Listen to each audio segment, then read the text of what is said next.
Hello, welcome everyone in our week 4 series talking about grief. My name is Veronika Lovecka. I'm licensed mental health counselor in the state of Massachusetts and trauma sensitive yoga facilitator. Severin, would you like to introduce yourself as well? Yes, my name is Severin Nelson. I am a licensed mental health counselor in the state of Massachusetts, Maine, and Michigan. I am also a certified advanced grief counseling specialist. And today we are on week 4, talking about grief and holidays, especially that the holidays are coming up. This one is a little bit different from our past 3 topics because we are going to talk about homesickness.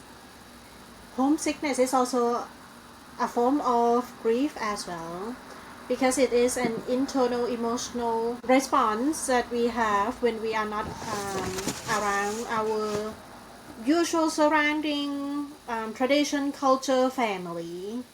So we may have some intense feelings. And a little bit of self-disclosure, I am from Thailand, living in the US. So this is something that I definitely understand. Yeah, absolutely. Myself from Czech Republic and also living in the United States. So I also have a lot to say about this feeling homesick with the upcoming holidays. Exactly. Remember, you guys are not alone. Yeah, so how to cope with this? What are some strategies that people that are listening to us might find helpful? First thing first is recognize that you may feel homesick, and that's okay. That first thing is to recognize how you feel. Recognizing, accepting the feelings that you may feel. That's the first thing. And this is something that may be temporary. It comes in waves. It may go up and it may go down. So that's the first step I would suggest is, again, check in with yourself, accept that. And second step that I may suggest is to reach out and stay connected with your loved ones. You may want to video call your family, video call your friends. Maybe if I am having a birthday party, I could video call my family and blow a candle with them. Maybe. Yeah, absolutely. Right. Thankfully, we live in a time where we can use FaceTime and other video call platforms that allow us to see our loved ones in kind of different places, but through the screen. So that's really great to have it nowadays. I remember days when I used to send the letters to my grandmother in Czech Republic and would be very impatiently waiting whenever she would respond back to me. So, a little bit of a historic moment, but that's how I remember I used to connect with especially grandparents that might not have access to devices that are helping connect through a video chat.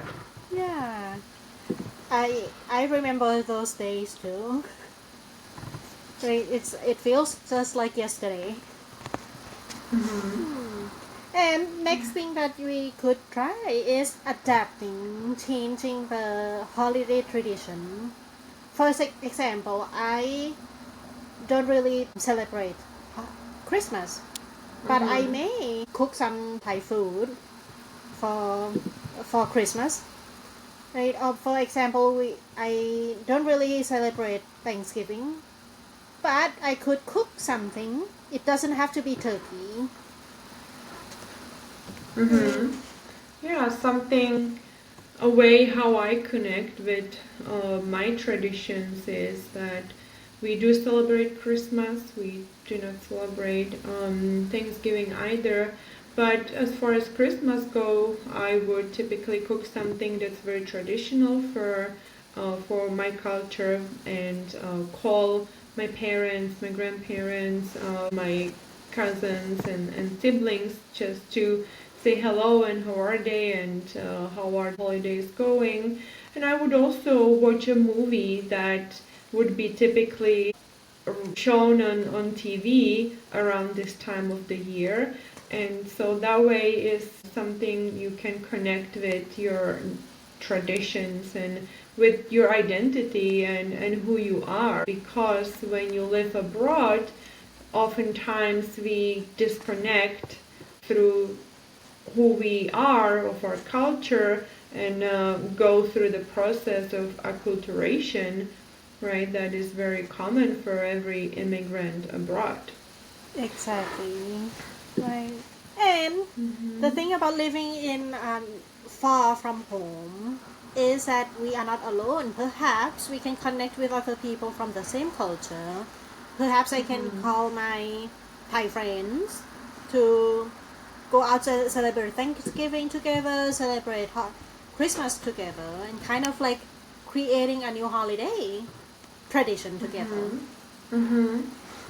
Yeah, and honestly, homesick we can feel at any time of the year, around big holidays where everyone is spending time with their family, right? Similarly as grief, this feeling comes suddenly and unexpectedly, right? And connecting to group of people that you share some interest, you share beliefs and traditions might be a good way, right, to cultivate throughout the year to prevent from feeling lonely and isolated and sad.